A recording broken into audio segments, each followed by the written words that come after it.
Good morning, dear ones. Happy Tuesday. We managed to get through Monday. Well done.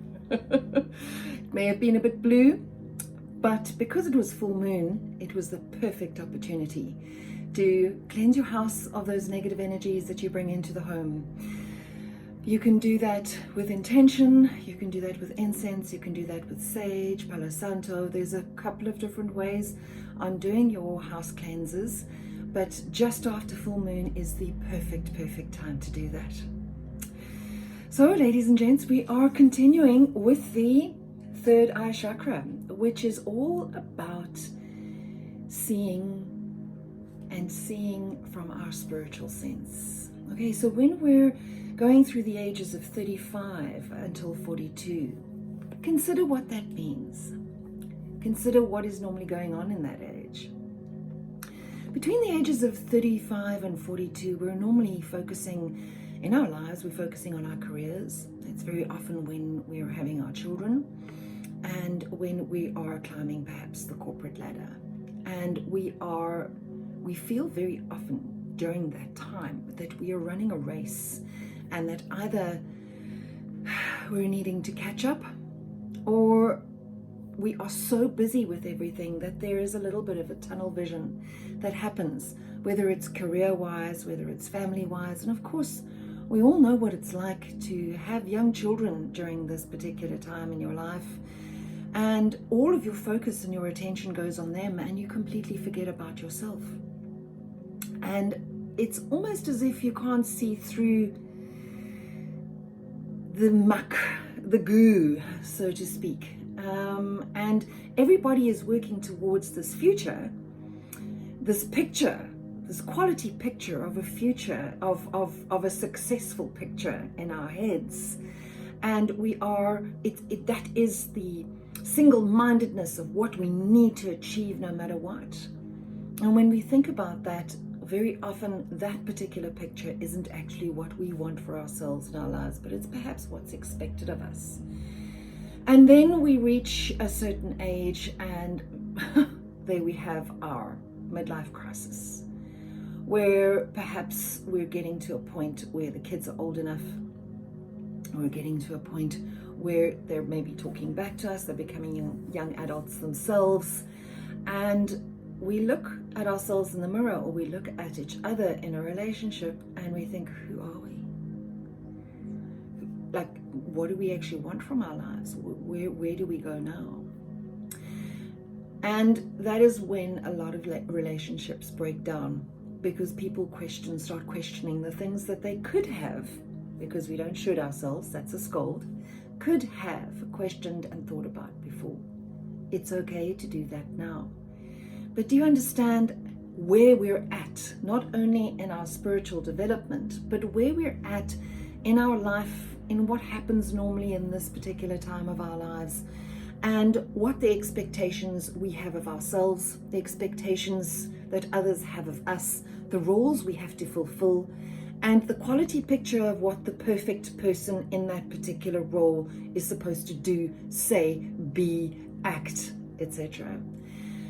So when we bring that back to the Third Eye Chakra, we're going to look at, once again, we cover the balanced characteristics, which we spoke about yesterday, and then we're going to speak about the traumas and abuses that we may very well have experienced, or perhaps are experiencing currently because we are in that particular age group. So the balanced characteristics: intuition. I am intuitive, perceptive, be able to perceive, not only reading the room, okay, when we looked at that emotional intelligence article yesterday, not only being able to read the room, read the situation, and being able to manage our stress, manage people and situations, but perceiving what is actually going on, instead of being completely caught up in your own life and then you actually can't see. Imaginative, being able to actually see things and not just taking every single thing literally at face value, but being imaginative and using your imagination to create something that you would like to have. Being able to, yes, the world is in quite a state, but being able to imagine what the ideal world would be like. I think that's important as well.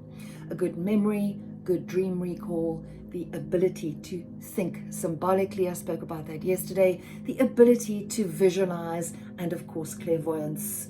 Now, each and every one of us have a small part of clairvoyance in us. We have the ability. We just have to be able to open up our third eye so that we can see and hear and experience our guides and our angels around us. Okay, we're all one with the divine. That is the first universal law. We're all one.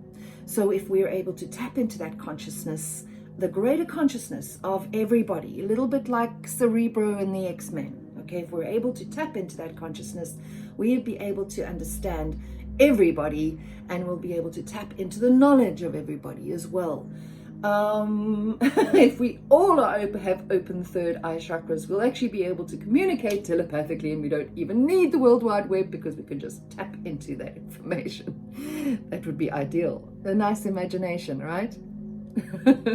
Okay, so when we're looking at the traumas and abuses that we could have experienced during the ages of 35 to 42, and of course from the age of 12 to early adulthood, these traumas and abuses, what you see doesn't go with what you're told. And that's a big one for us, especially as we are teenagers. We're told X, Y, and Z, and what we see is completely different. I know I had a little bit of a problem with that. I was told that certain standards needed to be upkept and stuck to, and when I questioned why the person saying those things was not doing those things, it was quite a bit of a clash, because I could think for myself, so I can see, do as I say, not as I do. The best leadership is leading by example. Okay, don't ask somebody to do something that you cannot do yourself. Another trauma and abuse, invalidation of intuition and psychic occurrences. So when if you perhaps say to somebody, I heard something from my angels, and somebody invalidates that and says, no, of course you didn't, you're speaking rubbish. That's a trauma and abuse, because you know what you saw, you know what you experienced. Excessive criticism as well. Constantly criticizing every single thing you do, and making you feel like you're not good enough. This blocks your creativity. This makes you not feel like you can be creative, like you're allowed to be creative. And then, of course, ugly or frightening environment like a war zone, or violence, or constant conflict within a relationship. If you've got a marriage that is in constant conflict, that you cannot go one day without an argument, get out. You are blocking your creativity. You are creating a war zone for yourself. Love yourself enough to give yourself a peaceful environment to be able to meet your dreams. Okay, so deficiency characteristics of deficient energy in this chakra: insensitivity, poor vision, poor memory. Somebody says something and they're going to stick to it, but half an hour later they cannot remember what they said, and all of a sudden they're not a person of their word anymore. That's that you're not reliable, okay? That the person doesn't remember what they actually said. They don't really care. They know that they made that promise to you without ever any intention of keeping it. Difficulty seeing the future. Difficulty being able to dream about what you'd like for yourself in the future. Lack of imagination. Taking everything literally. Difficulty visualizing anything. Not being able to see what you want for yourself. Poor dream recall. Denial. I can't see what's going on. I'm not going to see it. Monopolarized. One true right way and the only way, cannot see anybody else's point of view. This is the way that it is. Excess energy.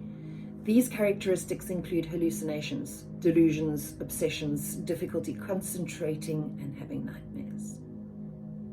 Okay, so do you see how we develop our chakras? Do you see how important it is to understand which chakra and what it is connected to that we are developing?